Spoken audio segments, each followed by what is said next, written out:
हमारे मन में तो कई बार आता है कि जैसे ये विस्तृत भूखंड में गोष्ठ है, ऐसे ही विस्तृत भूखंड में एक वैदिक गांव बसे। उस वैदिक गांव में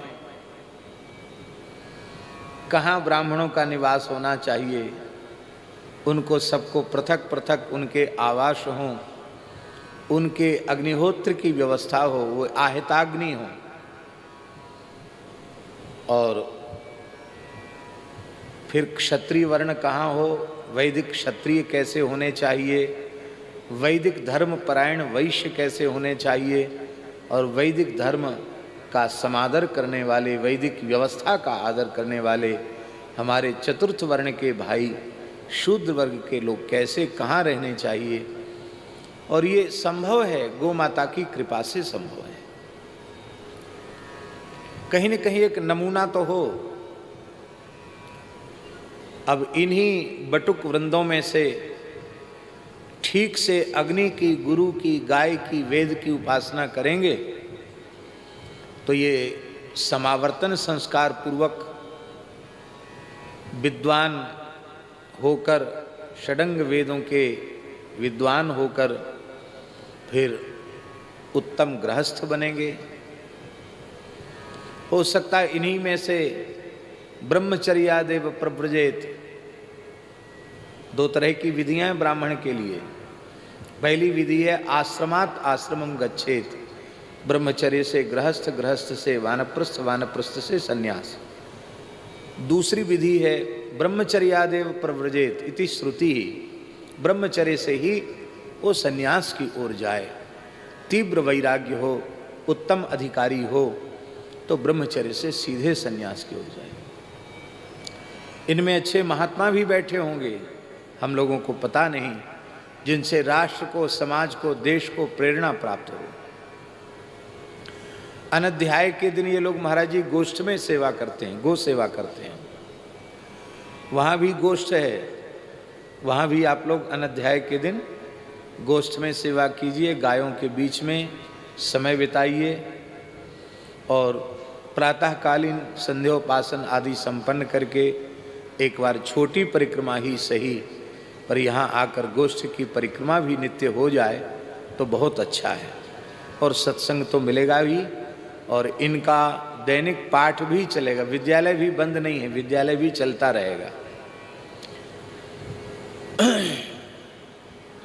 तो इन्हीं में से वानप्रस्थी भी निकलेंगे और इन्हीं में से उत्तम सन्यासी भी निकलेंगे। वाराणसी में एक बार हमसे महाराज जी कुछ पत्रकारों ने कहा, साधुओं की निंदा तो लोगों के करने का स्वभाव ही होता है, निंदा करने लगे। श्री दीनदयाल जालान जी थे, उन्होंने बुलाए थे पूरे बनारस के, कम से कम हम समझते हैं 100-150 पत्रकार रहे होंगे अनुमान। कहाँ से उनकी बुद्धि काम करती, ऊटपटांग प्रश्न करने वाले लोग होते हैं। हमने तो मना किया कि हम ये सब नहीं, न करना हमको आता, न हम इसमें जानते। बोले नहीं महाराज जी अब तो बुला लिया है सबको।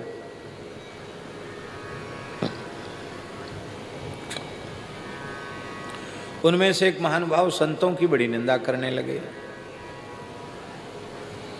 आजकल संत ऐसे हैं, वैसे हैं, तैसे। हमने कहा श्रीमान जी इसमें संतों का दोष नहीं है। क्यों दोष क्यों नहीं है? हमने कहा साधु संत ना तो धरती फोड़ के निकलते हैं, ना आसमान से बरसते हैं, ये गृहस्थाश्रम से चल के आते हैं। आप लोग बिगड़ गए हैं, गृहस्थाश्रम की मर्यादा और स्वरूप नष्ट हो गया, तो साधु अच्छे कहाँ से होंगे? आप लोग अच्छे हो जाइए, साधु अच्छे होंगे। आज भी उत्तम सदगृहस्थ कुलीन परिवारों से जो संस्कार लेकर बालक आते हैं वो भी अच्छे संत बनते हैं। पूज्य पथमेड़ा महाराज सामने बैठे हैं, ये सब परम पूज्य श्री स्वामी चेतनानंद सरस्वती जी विराजमान हैं, सभी पूज्य यतिवृंद विराजमान हैं। ये सब उत्तम संस्कार लेके न आए होते तो ऐसे उत्तम संत कैसे बनते?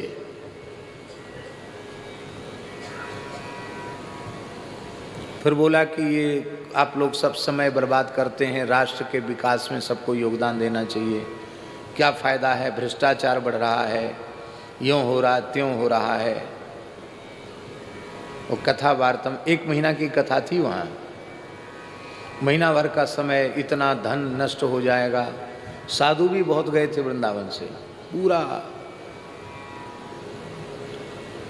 दुर्गा कुंड का श्री हनुमान प्रसाद पोद्दार विद्यालय पूरा साधुओं से भरा हुआ था, इतने साधु गए थे।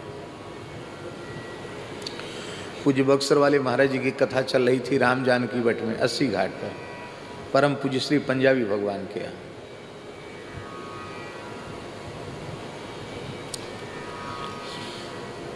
तो हमने उस व्यक्ति को कहा कि ये भ्रष्टाचार बढ़ रहा है या अत्याचार, अनाचार, बलात्कार, पापाचार बढ़ रहा है, तो ये क्या सत्संग के कारण बढ़ रहा है? आप सत्संग को दोष दे रहे हैं कि ये कथा वार्ता हो रही, इसके कारण बढ़ रहा है क्या? आपकी वक्तव्य से तो लगता है कि इसमें दोष सत्संग का है। नहीं, सत्संग के कारण तो नहीं बढ़ रहा। सत्संग से फायदा क्या है? बोला, हमने कहा सबसे पहला फायदा तो ये है कि न सत्संग होता न जालान जी तुम सबको बुलाते, यहाँ चाट पकौड़ी खाने को मिल रहा है, कपड़ा गमछा भी मिलेगा, ऊपर से लिफाफा मिलेगा, तुमको घाटा हुआ कि फायदा हुआ? तो लाइट वाले को फायदा, माइक वाले को फायदा, दोना पत्तल वाले को फायदा।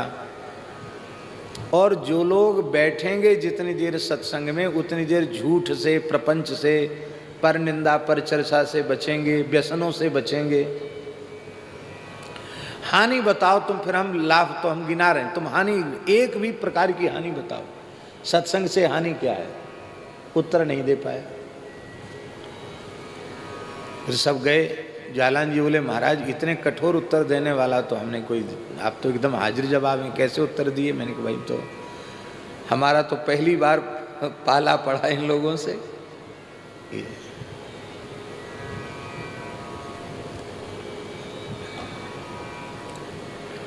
मनुष्य के आकार में दिखने पर भी सब मनुष्य नहीं होते। आकार प्रकार तो मनुष्य के जैसा है, पर वे मनुष्य हों यह आवश्यक नहीं है। मनुष्य वही होते हैं जिनके जीवन में धर्म की प्रतिष्ठा होती है, आचार की प्रतिष्ठा होती है, सदाचार की प्रतिष्ठा होती है,